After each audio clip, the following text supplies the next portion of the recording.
नमस्कार, स्वागत है आपका आचार्य वाणी में। मैं आचार्य विक्रमादित्य आपके साथ हूं और आज का विषय हमारा जो है कन्या राशि वालों के लिए राहु का परिवर्तन क्या कुछ करने वाला है। राहु और केतु दोनों परिवर्तन की तरफ जा रहे हैं। पिछले 18 महीनों से राहु महाराज मेष राशि में और केतु महाराज तुला राशि में चल रहे थे और अब परिवर्तन की वेला आ गई है।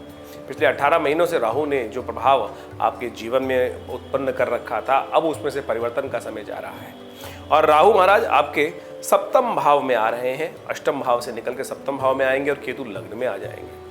ऐसे में कुछ अच्छा कुछ खराब समय, दोनों प्रकार के योग आपकी राशि में बनेंगे। उन सब चीज़ों को आप अच्छे समझ लें और किस प्रकार से कैसा प्रभाव आपके जीवन में रहेगा, कैसे उन सब चीज़ों को आपको टैकल करना है, कैसे उन व्यवस्थाओं को समझना है, जो अव्यवस्था खराब होंगी उनको कैसे ठीक करना है। देखिए, सप्तम भाव और लग्न का प्रभाव, क्योंकि दो ग्रह परिवर्तित होते जा रहे हैं। केतु आएंगे आपके लग्न में और राहु महाराज आ जाएंगे आपके सप्तम भाव। सप्तम भाव वैसे तो विवाह का भाव माना जाता है, जीवन साथी का भाव माना जाता है, व्यवहार का भाव माना जाता है, कॉन्फ्लिक्ट्स का भाव भी माना जाता है। और तन जो है, विशेष तौर पर लग्न जो है वो शरीर है, विशेष तौर पर आपका संपूर्ण प्रकार के सुखों का भी करता है, आपकी पर्सनालिटी को रिप्रेजेंट करता है। इन सब चीज़ों पर राहु केतु का प्रभाव बड़ा इंपॉर्टेंट रहने वाला है। वैसे तो सप्तम भाव के राहु जो हैं बहुत सारे बड़े बड़े लोगों की कुंडली में रहते हैं। अमिताभ बच्चन, अभिषेक बच्चन की कुंडली में भी राहु है, तो ऐसा नहीं कह सकते वो लोग रूल कर दें कि सप्तम भाव का राहु खराब ही होता है।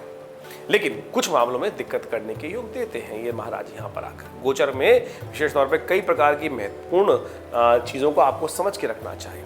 सबसे पहला विषय रहेगा स्वास्थ्य के संबंध में। पेट से विशेष तौर पे संबंधित बीमारियां, उनसे आपको सावधान रहने की ज़रूरत है। यूरिन संबंधित विशेष तौर पे जो रोग है वो आपको आने वाले समय में कुछ परेशान करने के योग दे सकते हैं। तो ऐसे में उन सब चीज़ों से विशेष तौर पे सावधान रहते हुए पेट संबंधित बीमारी यानी खान पान बिल्कुल प्राकृतिक रखते हुए कार्य करने का प्रयास कीजिएगा।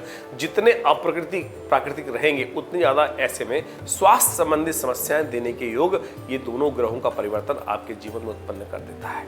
ऐसे में विशेष तौर पर संबंधों को बहुत ज़्यादा ठीक रखने की ज़रूरत है, क्योंकि ये दोनों भाव जो है सप्तम भाव और लग्न भाव, ये संबंधों के भाव भी माने जाते हैं। जीवन का एक जीवन साथी आपका विशेष तौर पे एक ऐसा चक्र है, ऐसा वो फैक्टर है कि जो दो चक्र के समान, एक आप और एक आपका जीवन साथी, दोनों मिलकर ही तो चलते हैं गाड़ी को। एक पहिए पे गाड़ी बड़ी मुश्किल से चलनी हो जाती है कई बार, लेकिन यदि कैसे उसको ठीक रखा जाए तो वो भी आपके ऊपर ही आप बहुत सारा दायित्व रहने वाला है। ऐसे में स्वास्थ्य के संबंध में आपको बता ही दिया हमने। यूरिन संबंधी समस्याएं, नसों संबंधी समस्याएं यहाँ ग्रहों के परिवर्तन के कारण से हो सकती हैं। इन सबको ठीक करने के लिए आपको बहुत महत्वपूर्ण चीज़ें सोच लेना चाहिए। राहु महाराज जब ये परिवर्तित होकर आएंगे यहाँ पर, तो विशेष तौर पर कुछ खास उपाय आपको करते रहने चाहिए। राहु यहाँ पर आता है तो संबंधों में कई बार कॉन्फ्लिक्ट देने के योग देता है। किसी बाह्य व्यक्ति के कारण से आपके अपने संबंधों में कहीं ना कहीं कारण से कुछ ना कुछ मतभेद उत्पन्न हो सकता है। इस बात का आपको ध्यान रखने की ज़रूरत है। कॉन्फ्लिक्ट्स अननेसेसरी अवॉइड करने के लिए उसको और आग में घी डालने का प्रयास नहीं होना चाहिए। बहुत शांति के साथ काम करने का, आपको सब चीज़ों को समझते हुए कार्य करने का प्रयास करेंगे तो आपके लिए बहुत अच्छा रहेगा। इस बात को समझते हुए आपको काम करने की ज़रूरत है। और विशेष तौर पर रिश्तेदारों का लिए, जो आपके रिलेटिव्स हैं, उनके साथ अपने संबंधों को विशेष तौर पे उनका बहुत ज़्यादा इंटरफेरेंस परिवार में ना हो, इस बात का भी आपको ध्यान रखने की ज़रूरत है। उनके कारण से आपके निजी संबंधों में कहीं ना कहीं मतभेद उत्पन्न होने के योग बन सकते हैं। बेकार के बाहर के जो बदमाश लोग हैं वो आपके अपने घर के संबंधों में कहीं ना कहीं कुछ भेद करके कष्ट देने के योग बना सकते हैं। ऐसे में कुछ खास उपाय जो हम आपको बताने जा रहे हैं वो अवश्य करने का प्रयास करें। सबसे श्रेष्ठ उपाय जो हमारी मति से दिखाई देता है, तो एक तो सबसे श्रेष्ठ उपाय आप नोट कर लीजिए। अभी बहुत सुंदर तरीके से उस उपाय को कर सकते हैं आप।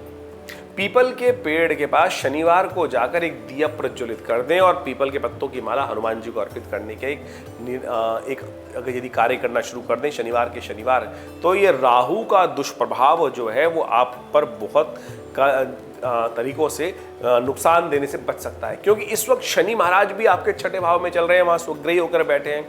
वो स्वास्थ्य के मामले में दिक्कत देने के योग दे रहे हैं और प्लस कॉन्फ्लिक्ट्स को बढ़ाने का प्रयास कर सकते हैं। तो इस संबंध में ये उपाय आपके लिए बहुत कल्याणकारी रहने वाला है। शनिवार के दिन पीपल के पेड़ के पास जाकर एक दिया प्रज्वलित कर दीजिए, तिल के तेल का या सरसों के तेल का। ये एक नित्यपति का एक शनिवार का ये प्रयोग मान लीजिए। और हनुमान जी के मंदिर में जाके पीपल के पत्तों की माला, ये यदि 2 उपाय आप लगातार करते चले जाएं तो हमें दिखाई देता है कि बहुत सुंदर तरीके से आपके लिए बहुत सुंदर रहेगा। पिता के साथ संबंधों को ठीक रखने का आपको प्रयास करना चाहिए। पिता के साथ संबंध जितने अच्छे रहेंगे उतनी आपकी किस्मत और उनकी किस्मत आगे बढ़ने के लिए सहायक सिद्ध हो सकती है। तो ये सब चीज़ें बहुत संभल कर काम करने की ज़रूरत है, नहीं तो अननेसेसरी ये कॉन्फ्लिक्ट आने के योग दिखाई देते हैं। लेकिन फिर भी आने वाले समय में जब बृहस्पति परिवर्तित होंगे, बृहस्पति करीब करीब मई जून के आसपास परिवर्तित होने के आगे भाग्य में चले जाएंगे, तब इनके बहुत सारे नेगेटिव प्रभावों को ठीक करने के लिए बृहस्पति अपने आप में सक्षम होंगे। लेकिन इस वक्त बृहस्पति भी थोड़े से कष्ट में चल रहे हैं, प्लस शनि महाराज भी थोड़े से कष्ट देने के योग बना रहे हैं। तो लेकिन थोड़ा सा सावधान यदि आप रहे तो बहुत सुंदर तरीके से इन सब चीज़ों को ठीक करने के आप उपाय कर सकते हैं। तो समझ के काम करने का प्रयास कीजिए, अच्छा रहेगा। धन्यवाद, नमस्कार।